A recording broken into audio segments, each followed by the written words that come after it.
Alors bonjour Monsieur Ignacio. Aujourd'hui je vous interview pour vous poser quelques questions au niveau du carrelage. Alors déjà comment allez-vous? Moi, je vais bien. D'accord. Alors première question, pouvez-vous nous parler de votre parcours professionnel en tant que carreleur? Eh bien, j'ai commencé en tant qu'apprenti à l'âge de 17 ans. J'ai fait 3 ans d'apprentissage. Après, j'ai quitté le domaine. Je suis parti travailler un peu dans un autre secteur. Et à l'âge de 25 ans, j'ai repris le carrelage. J'ai travaillé 3 ans chez un patron et puis je me suis mis à mon compte. Depuis l'âge de 27-28 ans. Donc, ça fait à l'heure actuelle, que je ne dise pas de bêtises, on est en donc 26 ans que je suis à mon compte. D'accord.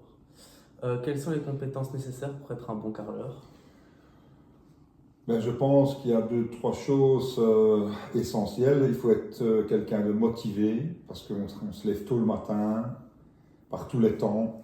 En hiver, il fait froid, en été, il fait chaud. Bon, voilà. Et puis, il faut être quelqu'un de minutieux. Quand on a déjà ça dans ses cordes, je crois qu'on peut faire un bon carreleur. D'accord. Quel type de matériaux de carreaux avez-vous l'habitude de travailler avec? Bon, le matériel qu'on utilise le plus, je pense, c'est du 60-60, mais bon, les grands formats sont là depuis quelques années, donc format 90-90, 1 mètre à 1 mètre, 1 mètre 20 à 1 mètre 20, et aussi des plus grands formats pour les salles de bain, mais une mode depuis une dizaine d'années, les carrelages imitation bois, type parquet. Donc ça, c'est des carrelages qui font 20 par 120 de long, et ça imite très très bien le parquet. On en pose quasiment dans chaque nouvelle maison. D'accord, ça va. Alors, comment préparez-vous la surface avant de poser les carreaux? Eh bien, on a une équipe de chapistes, donc on ne fait pas que le carrelage, on fait les chapes aussi. On est équipé dans la société d'un camion à chape et d'une pompe. Donc j'ai une équipe qui réalise les chapes au sable du Rhin avant. Donc on pose la chape sur un chauffage chaud bien souvent, ou une chape pour une terrasse, et après on vient poser un carrelage à la colle. D'accord. Pouvez-vous décrire votre processus de pose de carreaux étape par étape? Eh bien, d'abord, on doit un peu dépoussiérer la surface, donc donner un coup de brosse ou aspirer. Poser un primaire si besoin, si la chape est super adhérente, super poreuse ou pas, mais en général, comme c'est nous qui réalisons la chape, on pose directement la colle S1. Et les grands carrelages, donc au-delà de 60-60, sont collés en double encollage, c'est-à-dire qu'on met la colle sur la chape même et on beurre le carrelage à l'arrière. D'accord. Euh, Comment gérez-vous les erreurs imprévues lors d'une pose?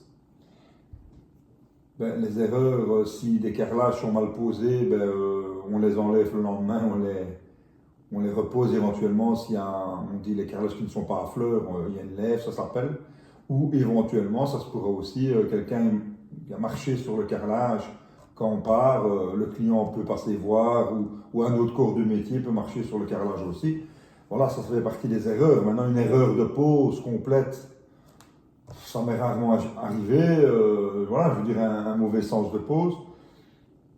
Maintenant, on peut se tromper aussi quand on fait des appartements. C'est se tromper de type de carrelage dans une pièce. Mais on n'a pas le choix, il faut l'enlever et le recoller le lendemain. Voilà. D'accord. Quelles sont les principales difficultés rencontrées lors de votre travail? La difficulté, bon, maintenant, comme j'ai quand même de la bouteille, je vais dire, on n'a pas trop de difficultés, mais c'est la mise en route, le démarrage qui est un peu plus difficile. En fait, ça s'appelle le calpinage. Le calpinage, c'est en fait le plan ou le module de carrelage que l'architecte a dessiné sur le plan et qu'on doit respecter. Donc ça, c'est une chose. Ou deuxièmement, quand on travaille pour le privé, il n'y a pas spécialement du calpinage. Il faut regarder pour poser les carreaux, pour avoir le moins de chute possible. Donc ça, c'est le démarrage des travaux qui est un peu le plus dur. Mais une fois que les premières lignes sont lancées, les équerres sont posées, je pense que après c'est un collage et une suite. Donc ça va assez bien, assez vite, il n'y a pas de problème. D'accord. Euh, Quelles sont les normes de sécurité qu'il faut respecter?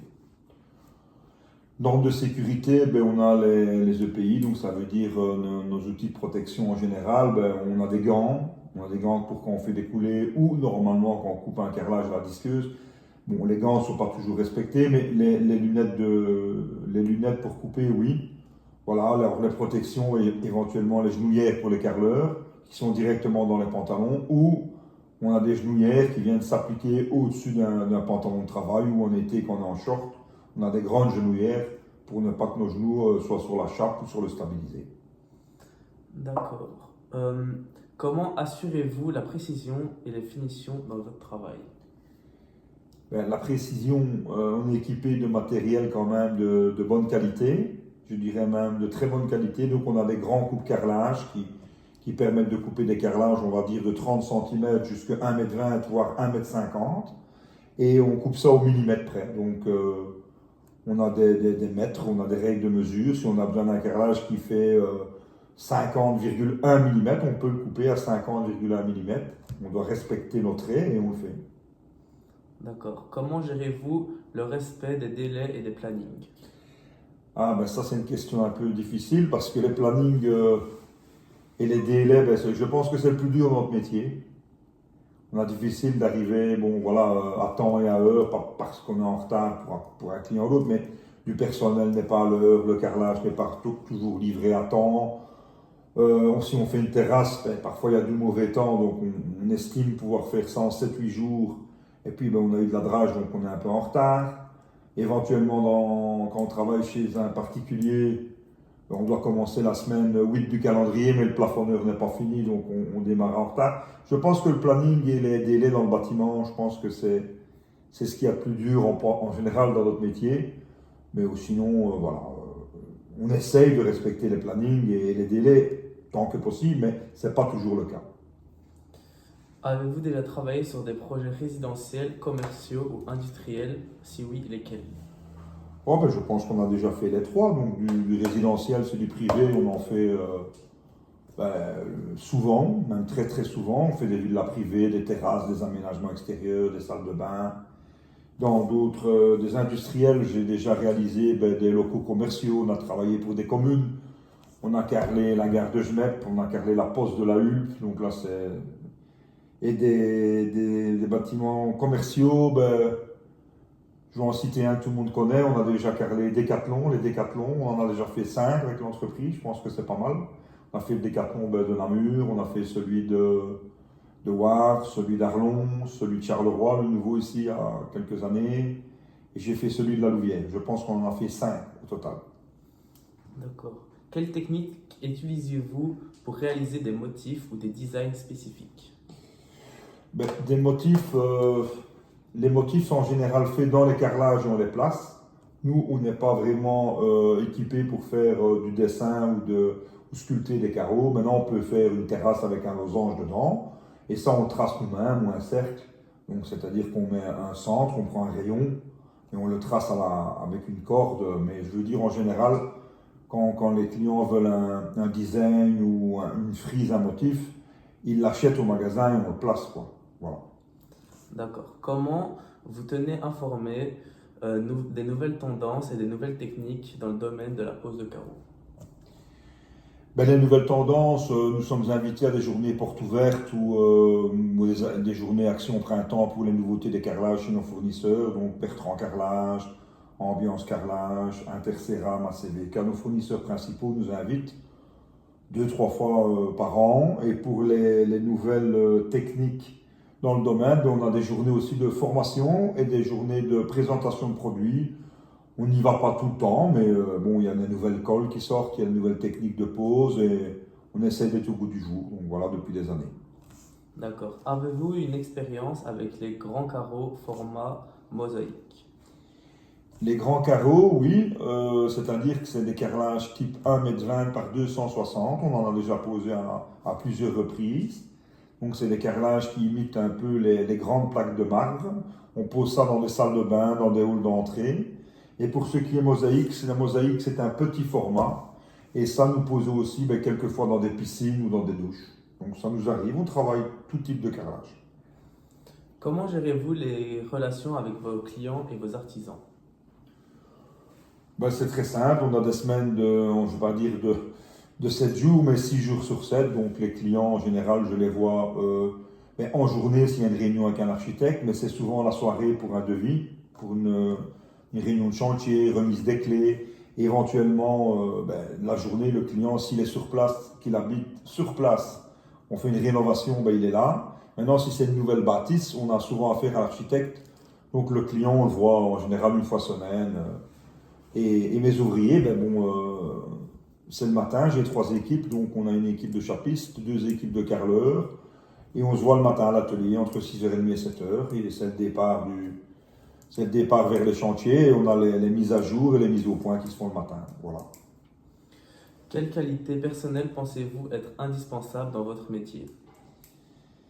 Bien, il faut un peu faire le pompier de service, donc ça veut dire quoi? Ça veut dire qu'un jour, il faut dépanner un chapiste parce qu'il n'est pas là. Le lendemain, j'ai un carreleur qui n'est pas là non plus. Je vais donner un coup de main dans le carrelage. Et en général, moi, je suis plus là maintenant, à mon âge, 54 ans, pour gérer l'entreprise. Mais quand j'ai des absents, je dois encore être sur le terrain, donc je dois encore poser du carrelage. Ce qui n'était plus le cas il y a 1 an ou 2, mais ici, bon, manque de personnel, il y a beaucoup de boulot, donc je dois avoir plusieurs cordes à mon arc et pouvoir gérer l'échappe, le carrelage, la remise des prix, le devis, pouvoir facturer. Donc il y a aussi l'administratif qui est énorme. J'ai quand même ma soeur qui me donne un coup de main au bureau, mais je réalise toujours les devis et les factures. Ma soeur réalise tout ce qui est paiement, tri, classement des papiers, répond aux mails. Voilà, parce qu'on est quand même une entreprise avec 8 ou 9 personnes. Donc à un moment, l'administratif est énorme et il faut pouvoir gérer ça aussi. D'accord. Pouvez-vous partager une situation difficile que vous avez rencontrée et comment vous l'avez résolue? Alors, une situation difficile, mais quelquefois, par exemple, certains clients veulent une terrasse et ils veulent une pente dans un carrelage, on n'a pas la possibilité de la faire parce que, par exemple, le béton est trop haut, donc on doit constamment trouver des solutions sur un chantier quand on n'a pas de plan de pose. Bon, j'en ai pas vraiment une sous la main, mais carreleur, il faut avoir l'esprit vif, il faut avoir des idées aussi pour son client. Il faut pas se borner à une seule idée. Si quelqu'un dans la bande, dans notre équipe a une bonne idée, il faut la prendre. Donc voilà, des problèmes, on peut en avoir. Par exemple, quand on fait un raccord carrelage, mais bon, il y a toujours une solution. Donc je veux dire, avant de poser un carrelage, de se raccorder dans une pièce et de passer dans l'autre et de tomber bon, ça s'explique qu'il faut faire une pose à blanc. Ça veut dire qu'on doit déposer les carrelages à sec sur la chape sans les coller, avec des interstices pour les joints. Et puis, on va dans l'autre pièce et on met les carrelages, si vous voulez, comme s'ils étaient collés. À ce moment-là, si on regarde s'il y a un décalage, s'il y a moyen de tricher à gauche, à droite, faire une découpe plus petite dans l'entreport. Mais voilà, c'est un métier minutieux. Et je veux dire, il faut quand même réfléchir à ce qu'on fait quand on bosse. D'accord. Quelle certification ou formation complémentaire avez-vous suivi? Bien, moi, j'ai fait mes 3 années d'apprentissage et puis j'ai fait ma gestion. Donc, j'ai été en cours du soir pour ma gestion. Voilà, après, j'ai évolué chez plusieurs patrons, donc j'ai appris plusieurs types de poses, l'expérience aidant. Donc, on a fait la pose au mortier, la pose sur chape fraîche, et maintenant, c'est exclusivement la pose collée sur chape parce qu'on a des chauffages sol. Et en fait, les carreaux sont de plus en plus ressemblants à du verre, je veux dire, ils n'adhèrent plus au mortier. Donc, il faut des mortiers colle de plus en plus puissants, donc S1. Donc, ça veut dire que le carrelage a besoin bien souvent d'être collé. Il ne colle plus bien quand on le pose au mortier, à part bien sûr une pierre naturelle. Donc, je pense que les techniques de pose, elles sont un peu les mêmes pour tout le monde. Depuis je dirais une dizaine d'années, on a aussi des calottes nivelantes, ce qui facilite aussi la pose du carrelage et l'effleurement du carrelage. Donc ça, je pense que c'est une très belle invention. D'accord. Vous voyez encore faire ça dans 10 ans? Dans 10 ans, à mon avis, ce sera la limite. J'aurai 64 ans, je pense que ce sera la retraite ou ce sera l'aube de la retraite. Mais bon, je pense travailler, oui, jusqu'à 60, 64, 65 ans. C'est la taper. Quoique je pourrais être pensionné à l'âge de 62 ans avec mon ancienneté. Donc on verra si la santé me le permet. C'est ce qui compte en général, c'est d'être en bonne santé. On a de temps en temps un peu mal au dos, mal aux genoux, mais bon voilà, des graves accidents, ou des graves maux, ou des incapacités de travail de long terme. Je touche du bois, je n'en ai jamais eu.